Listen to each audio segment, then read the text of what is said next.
Assalamualaikum warahmatullahi wabarakatuh. Selamat pagi teman-teman. Apa kabar kalian semua? Semoga dalam keadaan baik-baik aja ya.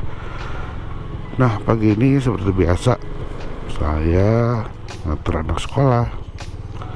Pagi-pagi banget nih guys. Karena kebetulan si Cikal mau ada acara keluar sekolah sama kayak outbound gitulah, kegiatan mengunjungi tempat-tempat iptek. Jadi jam 6.15 itu udah harus ada di sekolah. Nah, jadi harus setengah jam lebih cepat dari biasanya. Sekarang jam 5.40. Berhubung rumah di daerah Margahayu Raya, jadi perginya memang harus lebih pagi. Kan kita bisa ngitung jarak atau misalnya kira-kira hambatan apa aja yang ada di jalan, ya kita harus menyesuaikan gitu guys. Jadi bukan berarti jadi alasan telat gitu, enggak. Lagian pagi-pagi gitu tuh enak suasananya tahu. Nah, jadi kalau jam segini kan masih enak nih di jalan.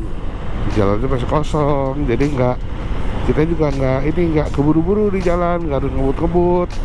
Enak di jalannya, udaranya segar, enak tahu bangun pagi itu. Banyak hal-hal yang bisa kita lakukan gitu.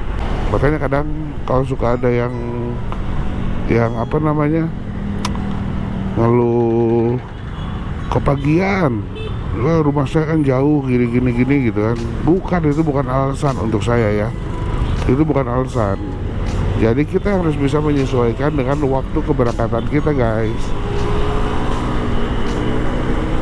Jadi kalau misalnya jaraknya kira-kira setengah jam ke tempat tujuan, ya sebisa mungkin ya kita harus lebih pagi. Beda halnya kalau misalnya rumah kita dekat dengan tujuan, ya mungkin bisa agak santai. Tapi kalau misalnya jaraknya agak jauh, ya harus bisa menyesuaikan dengan waktu dan jarak gitu. Jadi nggak ada alasan, oh telat ini itu nggak ada. Kalau saya sih biasanya lebih baik menunggu daripada ditunggu. Nah itu dia yang pesan orang tua saya dari dulu, yang memang tertanam di diri saya gitu. Karena kalau kita menunggu udah pasti kita nggak telat. Terserah orang mau telat nggak apa-apa, yang penting kita jangan. Begitu guys. Jadi itu bisa jadi catatan lah ya untuk diri kalian masing-masing, untuk diri kita masing-masing. Jadi kitanya harus menyesuaikan dengan keadaan dan waktu. Ya contohnya kayak hari ini gitu ya, berhubung hari ini anak saya yang Cikal ini ada kegiatan outbound dari sekolahnya yang mengharuskan jam 6.15 itu udah harus di sekolah. Ya artinya apa? Ya artinya perginya harus lebih cepat dari biasanya. Biasanya kan jam 6.40 gitu di sekolah, sekarang jam 6.15 harus udah di sekolah. Sekarang jam 5.45. Jadi insya Allah keburu, nggak telat. Di jalan juga nggak ngebut-ngebut. Tidak membahayakan diri sendiri dan orang lain. Nah kita udah di jalan BKR. Enak jam segini. Biasanya jam segini baru siap-siap berangkat dari rumah. Kita nyubuh guys. Abang naik di sini abang ya? Hah? Oh, tuh biasanya udah mulai masuk ke sekolah bang.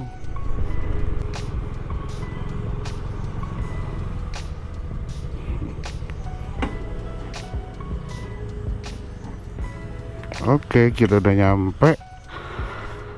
Dan si abang mau ke sekolah, mau studi tour ya. Oke ya, sing ikuti aturan di sekolah ya. Ya udah gak ada ketinggalan, periksa lagi handphone, casan udah, jas hujan udah, baterai kresek udah, apa lagi? Ya udah semua sih ya tadi periksa ya. Nanti pulang kan kayaknya jam 6.30 deh sampai sekolah. Nanti papi jemput ya. Oke, bang, sok. Udah ada teman kan? Udah sih. Oke. Dah bang. Yuk, kita pulang.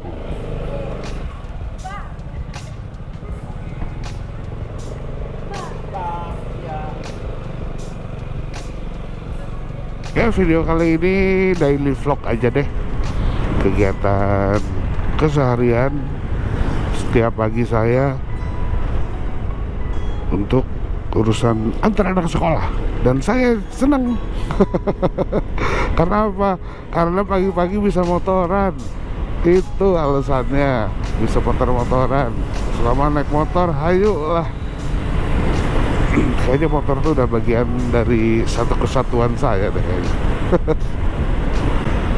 Oh, masih kosong jalannya.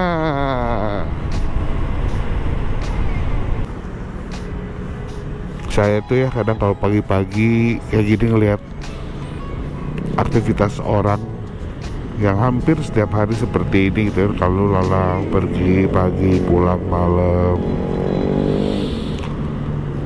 Yang mereka cari apa sih? Pekerjaan, nafkah. Memang bekerja itu untuk mencari nafkah, untuk mensejahterakan hidup kita gitu ya. Tapi guys, percaya sama saya, di otak kita jangan hanya memikirkan uang, tapi harus disesuaikan atau harus disisipkan sisi ibadahnya.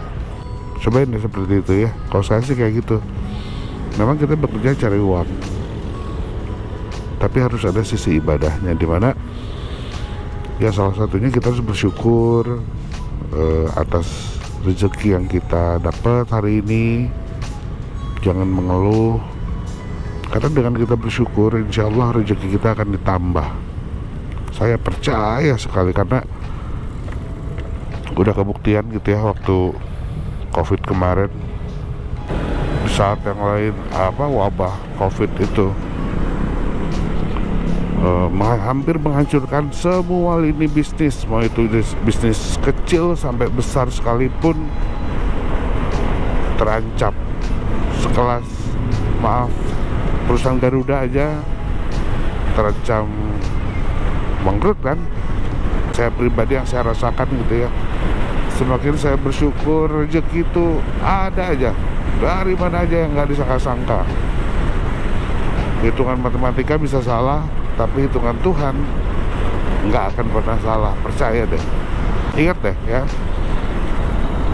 jodoh kita udah dijamin, rezeki kita sudah dijamin, kematian kita kapan dan di mana sudah dijamin.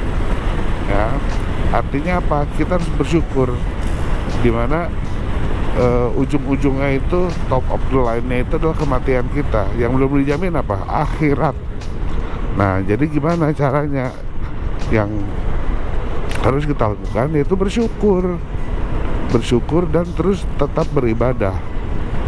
Kita disisipkan sisi ibadahnya dalam bekerja, sehingga ya kita akan tenang, nggak akan stres kitanya. Jadi kalau saya sih udah sejak pandemi kemarin tuh menjadi titik tolak ukur saya dalam melihat duniawi ya. Kalau saya pribadi, tiap orang kan beda-beda.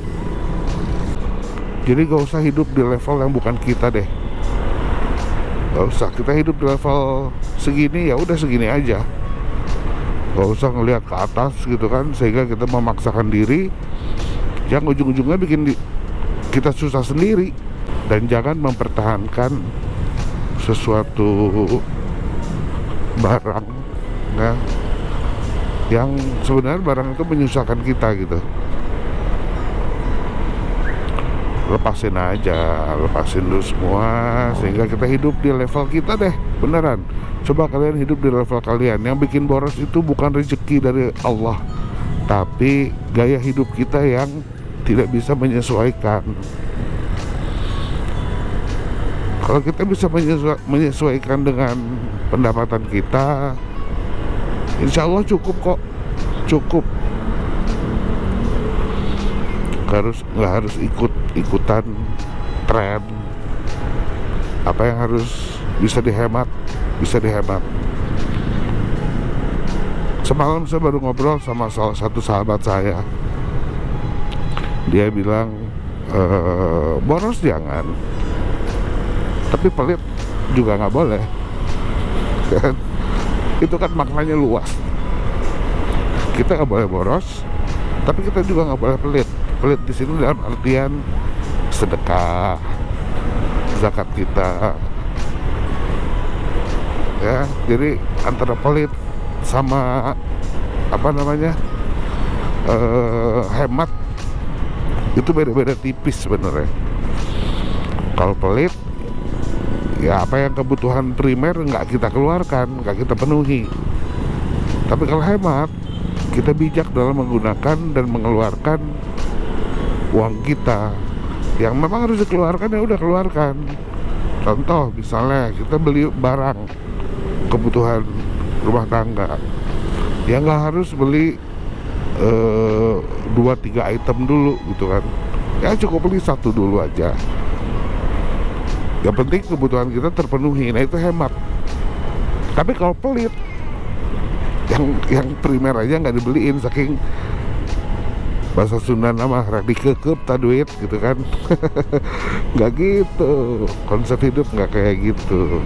Ya mungkin tiap orang punya prinsip konsep yang berbeda-beda ya, tapi untuk saya sih kayak gitu. Ya harus bijak lah kita menggunakan harta kekayaan kita, ya dalam hal ini uang lah ya. Harus bijak menggunakan uang.